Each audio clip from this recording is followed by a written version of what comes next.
Imana iragomba kujyana n'abantu bakijijwe. Imana iragomba kujyana n'abantu bihanye. Niyumviriye kuri iki kintu cyuko Imana ivuga iti namba sinjana namwe nobahonya, ariko ndabaho umumarayika. Uyu mumarayika ngo tumwite Yesu. Ego kabisa. Yesu urihangana.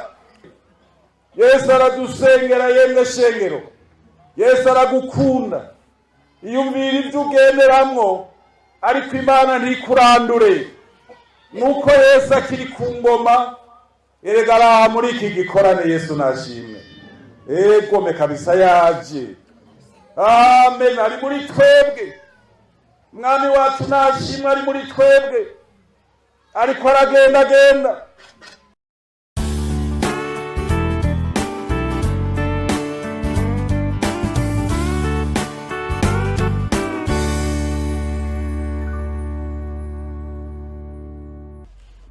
Mu gitabo cyo kuvayo, igitabo kigira kabiri cya Mose cyo kuvayo, igice 33 turaheraho tugeze kuri 6. N'urupapuro ruboneka vuba 102.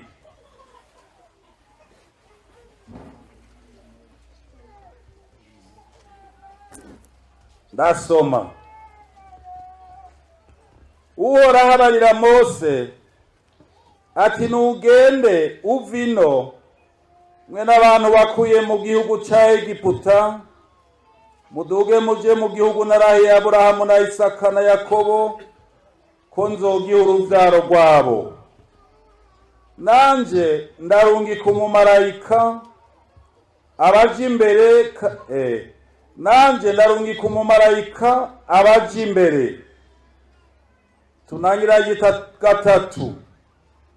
Muje muri ico gihugu itemba amata n'ubuki, ariko jeho sindugana namwe ngo ngendere hagati muri mwebwe, kuko muri hanga ritagonda izosi nohava mbatikiriza mu nzira. Abantu bumvise iyo nkuru mbi bagira umubabaro, ntihabakigira umuntu yambara utugenegene twiwe two gushaza. Uhoraho abarira Mose ati barira Abisirayeli uti muri hanga ritagonda izosi, uti yogendera hagati muri mwebwe n'akanya isase yobatikiza. Uti nuko rero nimwiyambura utugenegene twanyu two gushaza, kugira ngo amenye uko abagirira. Nuko Abisirayeli biyambura utugenegene twabo uhereye bakiva ku musozi Horebu no mu rundi rugendo rwabo rwose. Yesu nashimwe. N'aya majambo dusomye muri iki gitabo cyo kuvayo, urugendo, igitabo cyerekana urugendo rw'abana b'Abisirayeli ingene bari bavuye mu gihugu cya Egiputa kibi, nk'uko ishengero natwe turi naho twavuye. Turashimiye Imana cyane, ishengero ry'Imana turi mu rugendo shengero, turi mu rugendo nk'uko twumvise amajambo y'Imana. Urugendo rwacu rero ntiruboneka. Ababobo baragenda bagatahira, kandi urugendo rwabo ntirwabaye rworoshe. Muzi ko baca mu bugaragwa ahantu hatagira ibyatsi, ahantu umusenyi hashushe, bagira ingorane. Ariko kandi naho bazigira byababereye umugisha kuva muri Egiputa, nuko batabibonye. Abisirayeli benshi ntibizeye, naho bari bazi ingene bari bamerewe mu buja. Mana nidufashe shengero, twari mu buja bubi. Ibyo murabizi, mukanya murabonye umuntu avuye muri twebwe ati baratwirukanye. Bande naba bari mu muriro, kuko twari ahantu habi, twari muri ivyo abadayimoni bakoresha abantu bufuni na buhoro. Dushime Yesu, uyu mumarayika mukuru. Imana yabuditse sinjana namwe nzobaha umumarayika. Yesu nashimwe. Ndakunda Yesu. Ego. Ndakunda Yesu kuko ndiyirengagiza uwo ari we wese. Yaba muto, yaba ukuze, umutunzi, umukene, mutamakazi, Yesu amugirira impuhwe. Kandi abazi ari bose arabakira akabakikira. Uyu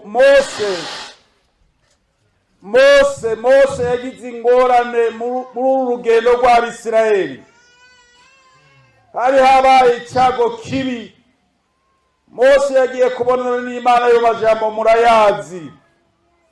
Noneho ngo aratevye ku musozi w'Imana. Abisirayeli bagandagaje munsi y'umusozi. Bagora Aroni bati ewe Aroni, Mose ntituzi ico yabaye, turagomba Imana, duha Imana yo tuja imbere. Burya abantu baraho bakora ibyaha bakishimikiza izina ry'Imana, n'Imana niyo ntabara nkabikora.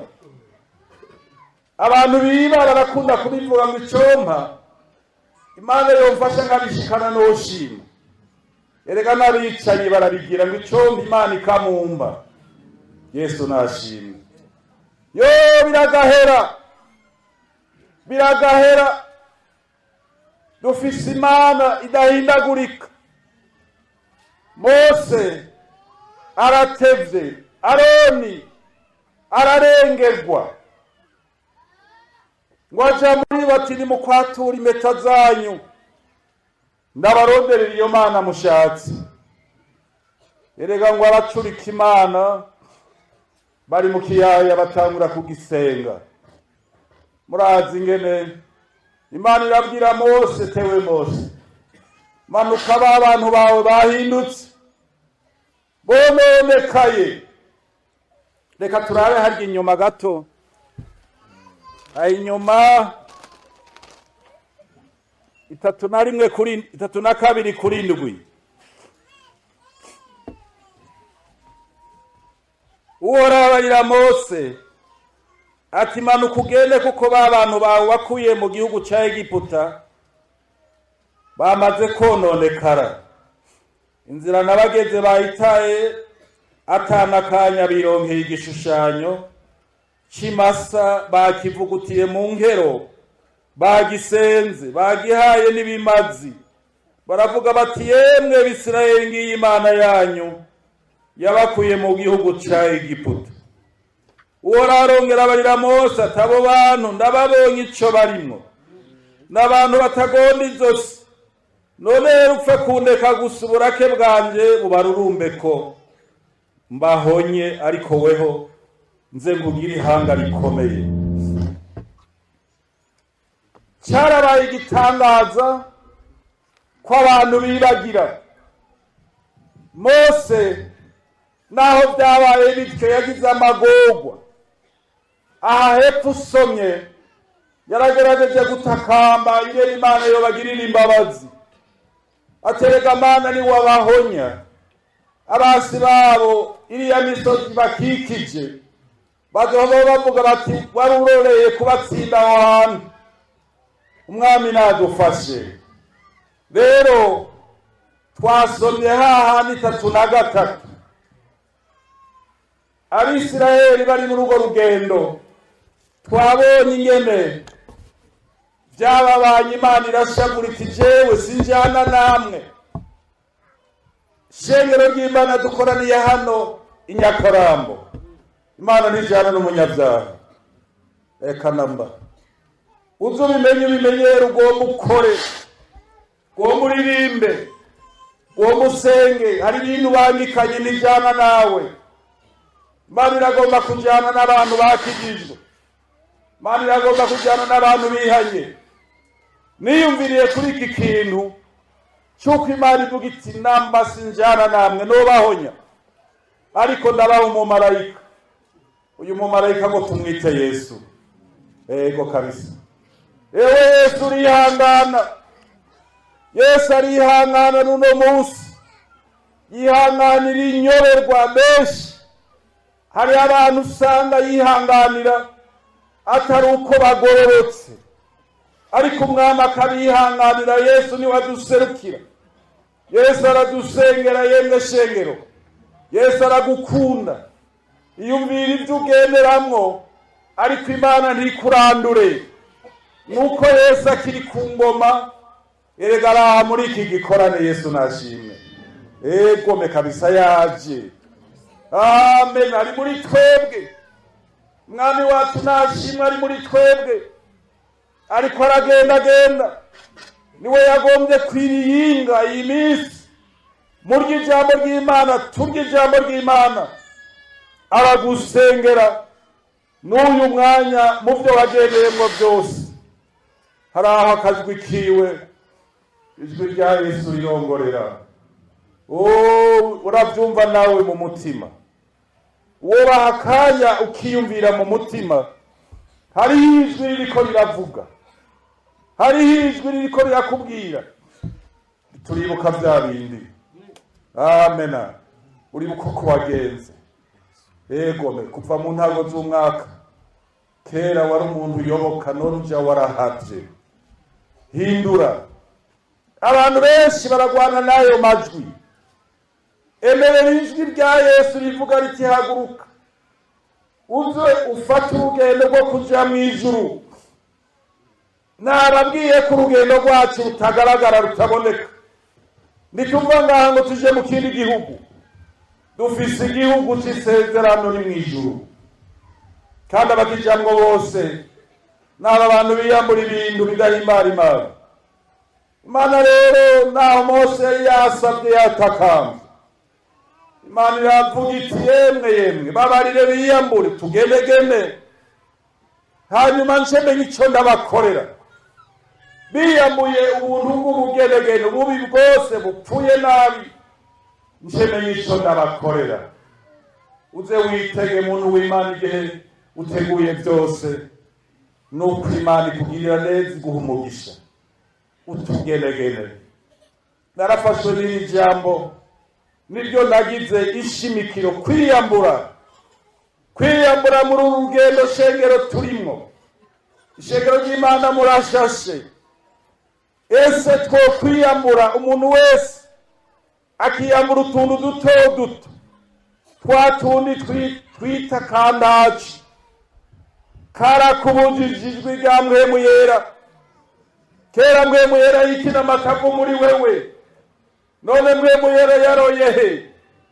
Nuko hari ibintu wajyanajyanjemwo, Mpwemu Yera aragenda. None wo muhabwa niki? Nuko wiyambura ivyo. Turaje kubibona bito. Ivyaha usanga bitamwe ivyaha by'abantu b'Imana. Usanga abantu babiririmbana. Usanga abantu babikorana. Naho yo bari umukozi akabikorana. Imana rero yoyo nihishwa, niyemera, nuko twaronse Yesu wo kudutabara tugenderamwo. Twasomye harya hepfo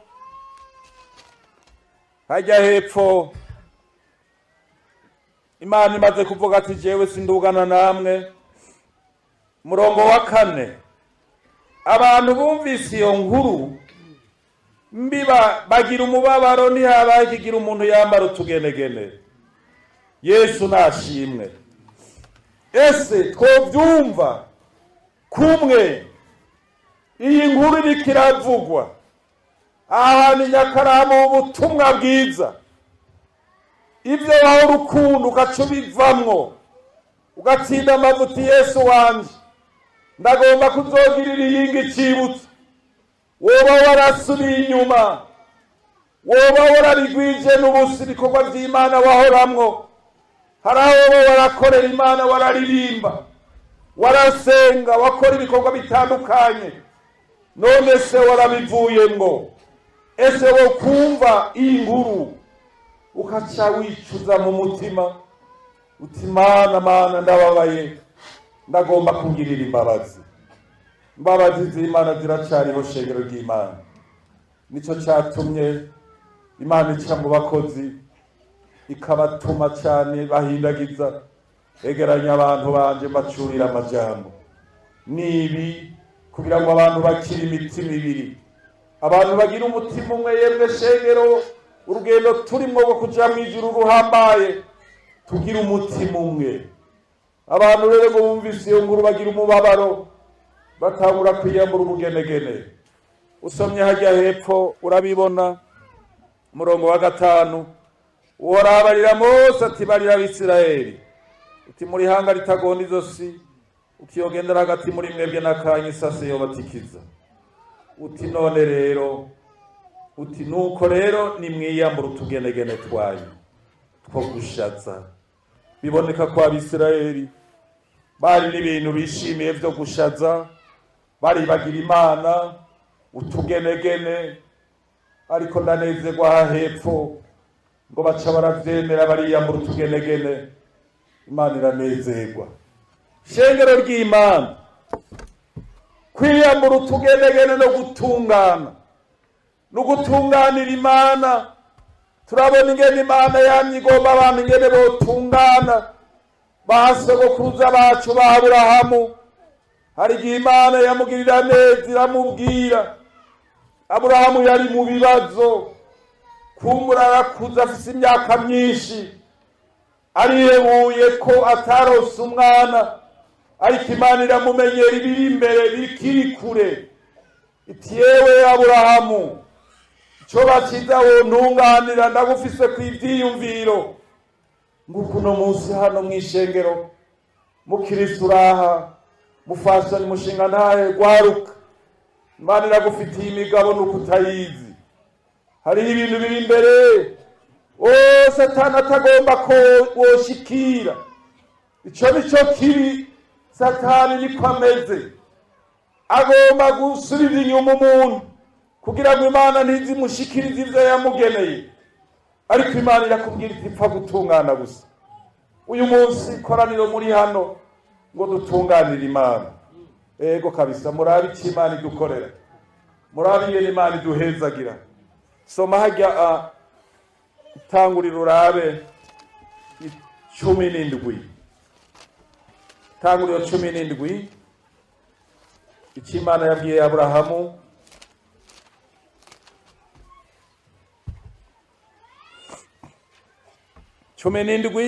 Ni hafi. Aburahamu amaze imyaka 99, Uhoraho aramubonekera aramubarira ati ni jewe Mana ishobora byose, wowe ugendera imbere yanje kandi utungane rwose. Nanje ngusezerana isezerano nzokugwiza cyane.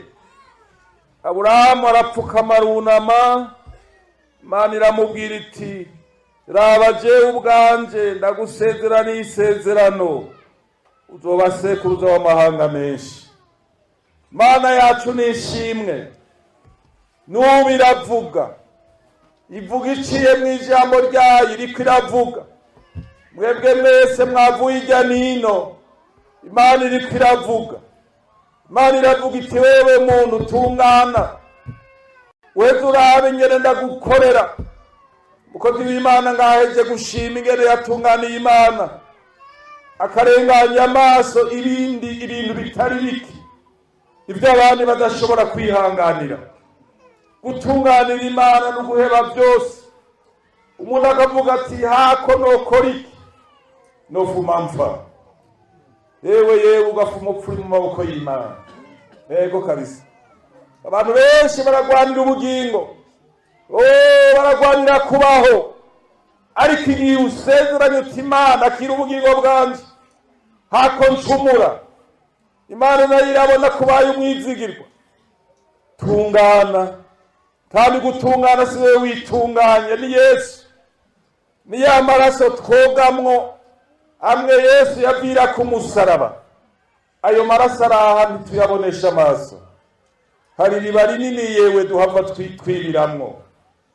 Ndakwifurije kuryibiramwo, ibira muri iryo riba uzovayo uri musha, uzovayo uri mwiza, namba wobugwayi ibira muri iryo riba, namukenye inkomezi wibire wongera usaba Imana uyigobere. Fata ubuyonga bwa Kristo umugobere uti jewe naje hari ico ngomba nzokura kuri uyu musozi ahantu muri iki kiyaya, ndagomba Yesu kuzonkorera ikintu. Tunganira Imana, emerera Imana, emera ijwi ry'Imana ribe muri wewe. Utunganiye Imana byose biragenda neza.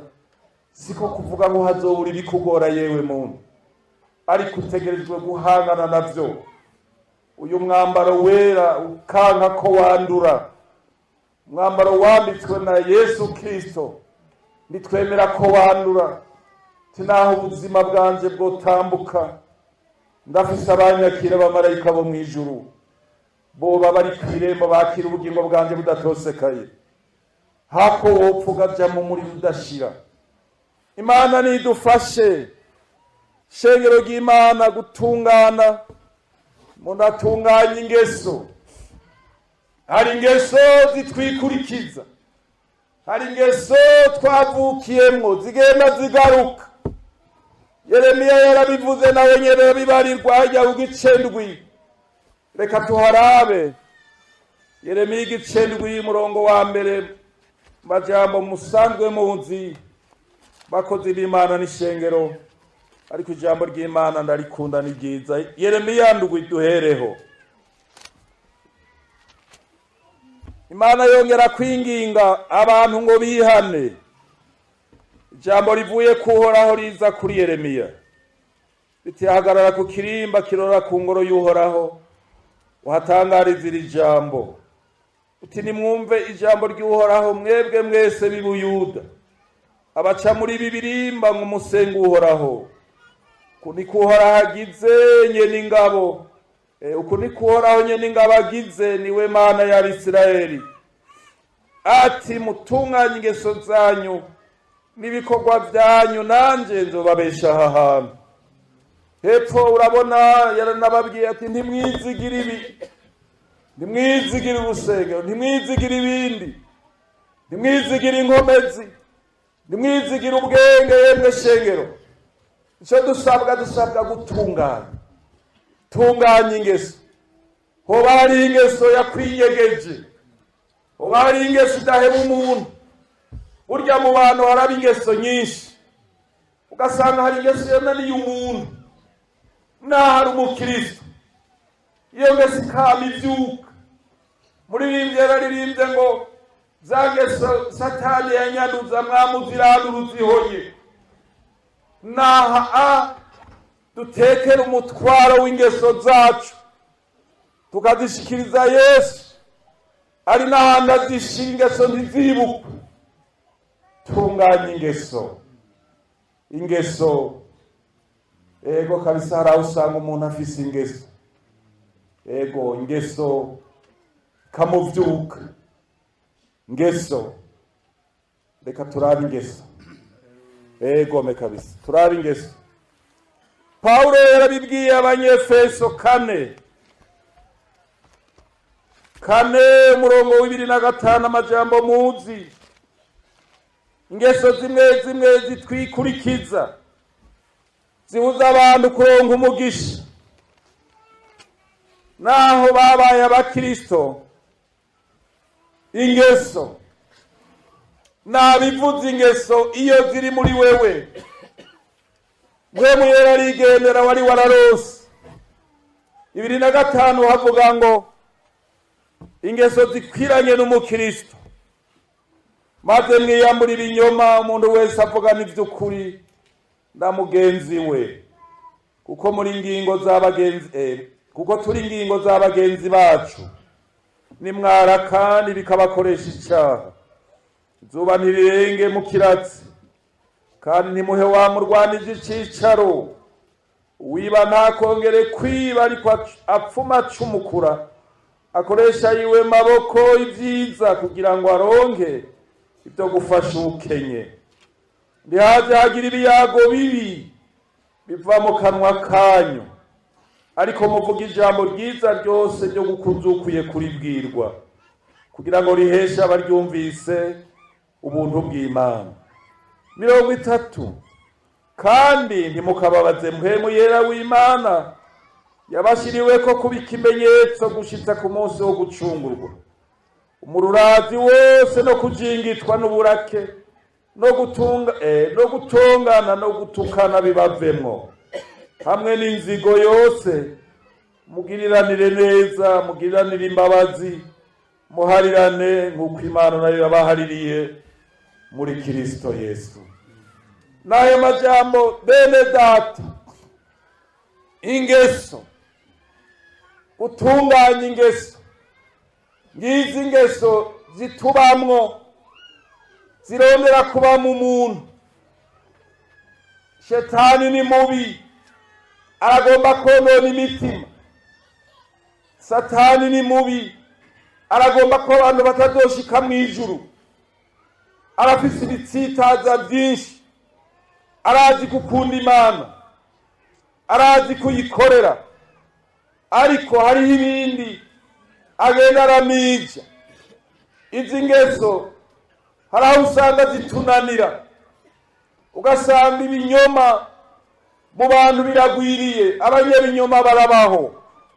Hari aho umuntu atungwa n'ikinyoma. Yego vy'ukuri, umunsi umwe niba ivyuma dukoresha bito amatelefone abantu benshi barayaresheramwo. Aravuga ko ari Nyakarambo, tuvuge ari Bujumbura ariko ari Nyakarambo, akabwira umuntu ati ndaho nyene mu Buyenzi ndaje, mu nyuma bigahinyuka. Ingeso ibinyoma. Yesu nagomba ibinyoma. Ishengero ririko riraja mw'ijuru. Uru rugendo rwacu rw'uburyo bw'impwemu ntagomba ingeso. Umwanya n'umwanya tutazi inzambi ishobora kuvuga. Mwanya tutazi inzambi ishobora kuvuga. Abisirayeli bo baragenda urw'amaguru, ariko twebwe tugenda urugendo rwo kwizera rwo mu buryo bw'impwemu. Kwizera ku mwanya n'umwanya inzambi ishobora kuvuga. Ntituzi ko ari mu gicugu, ntuzi ko ari abenshi uzonasanga bigerera iminsi imyaka, ariko dushime Yesu iryo banga yaraduhishije ntituzi umunsi n'isaha. Aratubwira ati tungane gusa. Imana ni ibanga gifiswe n'Imana. Umwanya n'umwanya ishengero ry'Imana rizozamurwa ryidugire. Mbega uripfuza kuzoba mu bambere bazobamwo? Ingeso, twumvise ingeso nyinshi zivugwa hano muri iri jambo ry'Imana. Umuntu wese navuga n'ivy'ukuri na mugenzi we. Nimwaraka nirikabakoresha icaha, ndirirenge mu kiratsi. Abiba ntibongere kwiba. Umukozi avuye hano yabivuze, ukwiba kuri mu buryo bwinshi. Hari aho umuntu yibisha ubugeresho, hari aho umuntu usanga n'igitangaza. Umunsi umwe nahagaze ahantu ndiko ndasoma, nguma mu muduga, urabona turizera abantu bariko barakora ca gikorwa mubona.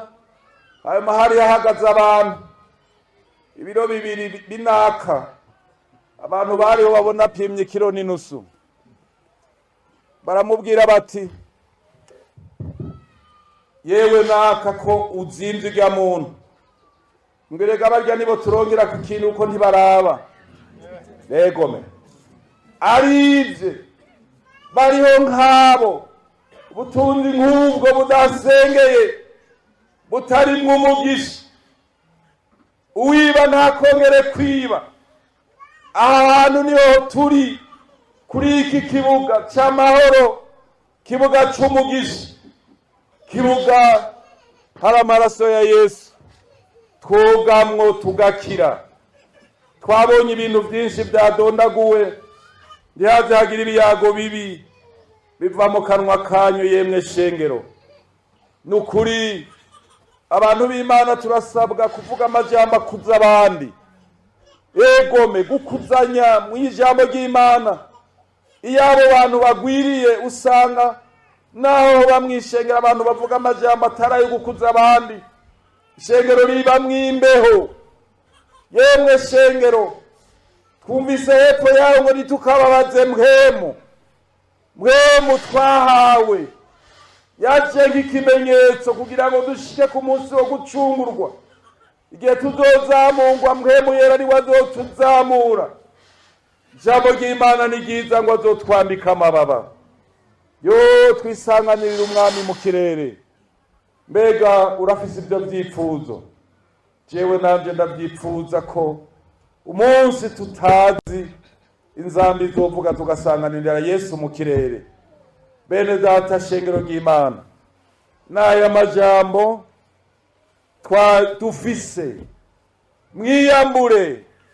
Abisirayeli baremere bati turiyambuye utugenegene, natwe turari twe kwiyambura ubugenegene bunaka bw'icyaha.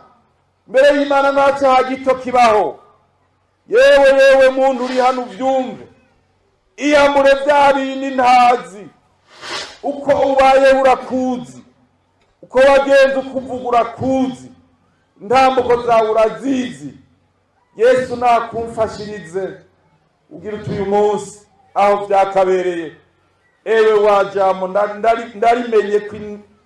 ndamenye ibanga ryawe wajambo. Umaze iminsi uri muri jewe, ndakumeneye ibanga. Namba wiba, namba ukora iki, Yesu agufashe. Umunsi umwe nabonye umudamu umwe yivye impuzu hano mw'isoko, arayiraba arayigaragura nk'uwishima. Hagarira umudandaza ariko araraba hirya acashira mu kwaha. Yo ndamwitegereza ntewe w'amagogo, ariko kandi yahagiriye ingorane yewe. Burya mw'isoko haba hariho abandi barerekanira. Yarakubiswe nabi, arashaya. Hari mu minsi yegereye ya Noheli. Abantu nk'abo barabaho, baragoma iminsi mikuru mu bintu bidasengeye. Yesu nagufashe. N'aya majambo y'Imana urumva ko ukwiye kwiyambura. Wiyambura ico cose cakwizingiyeko. Abisirayeli ngo bariyambura, baca barafata urugendo gushika ku musozi w'Imana Horebu. Imana ishira binezererwa yami bakebura, yabarungikira umumarayika. Yesu ari kumwe natwe. Twarahawe Yesu shengero ry'Imana. Tumuraramurira amaso, tumubwire byose. Mubwire byose wiyumvira ukenye, nawe arakumva, aragusanganira umene byose. Uti mwami Yesu ndavuze byose, akira ubugingo bwanje. Numvise ko ufitiye isezerano nguko wabwiye Aburahamu, yavuye abyara Isaka, ari we sekuruza w'abizera. N'aya majambo shengero ry'Imana twiyambure. Za nkumi zitanu zari zifitiye amatara yazo mu amavuta, ucuba nka zijya nkumi zitanu wamuteramye. Ijwi ry'Imana urashobora kuryumva rivuze. Uriko urasenga urumva ijwi ry'Imana, kuko wiyambuye utugenegene tw'icyaha. N'aya majambo shengero ry'Imana Yesu nabambezagirire. Ariko hari ikintu cyakunaniye kwiyambura, nico nyene ijwi yampemu yera ariko riravuga, kugira ngo dutahane umugisha muri iki gikorane. Nico iyumvire, unama wiyumvire uti cya kintu ndumva ijwi ko ririko rirakivuga. Ndumva ijwi rimpata kubivuga. Menera ibanga shetani uhaguruke.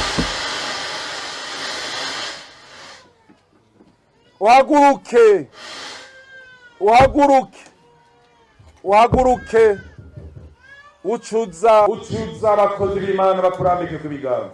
Twabahaye kaze abafite icyo bavuga, bari n'ibyo biyambura utugenegene. Egome tugenegene turahari, iyambure nimuze. Yesu arabakunda, nico cyatumye irijwi riba mu bakozi, ikabahata gukora igikorane. Igikorane kirazimba turabizi, kiraremera, ariko hamwe n'ivyo birasabwa kwiyambura kuko ubutunzi turondera nubwo Yesu aragomba iyi mitima.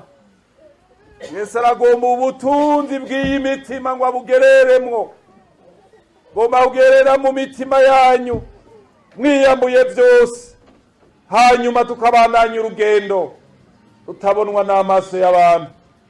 N'uwo mwubakanye ntaruzi, kubw'ukwizera ufise Yesu ni wazi urugendo rwawe. Yesu abafashe. Kaze kaze kaze kaze, ntuhave wiyumvira ngo nzobigire ejo, nzovuga ejo. Oya namba, ejo bucana yandi. None ubugingo bwacu ni nk'umwuka, bumeze nk'amazi aseseka ntayorwe. Egera Yesu mumubwire byose, hanyuma nawe arabakorera ibitangaza. Mwumva amahoro mu mutima, muce mwumva amahoro mu mutima. Kaze kaze bakozi b'Imana, kaze bene data, shengero ry'Imana, kaze muvyagire, mwururuke muri iryo riba. Vuga byose udacishije inyuma. Amahoro yongera agaruka mwe wahoranye, amahoro yongera agaruke we wari watakaje ingabire, kuko hariho ibyo wari warasembereje. Imana nidufashe. Abakozi b'Imana ngira ngo babegereye, shengero ni rinini, byagire mupfukame, muhe Imana icubahiro. Vuga byose uti mwami Yesu ndaje ahuri, ndaje ahuri.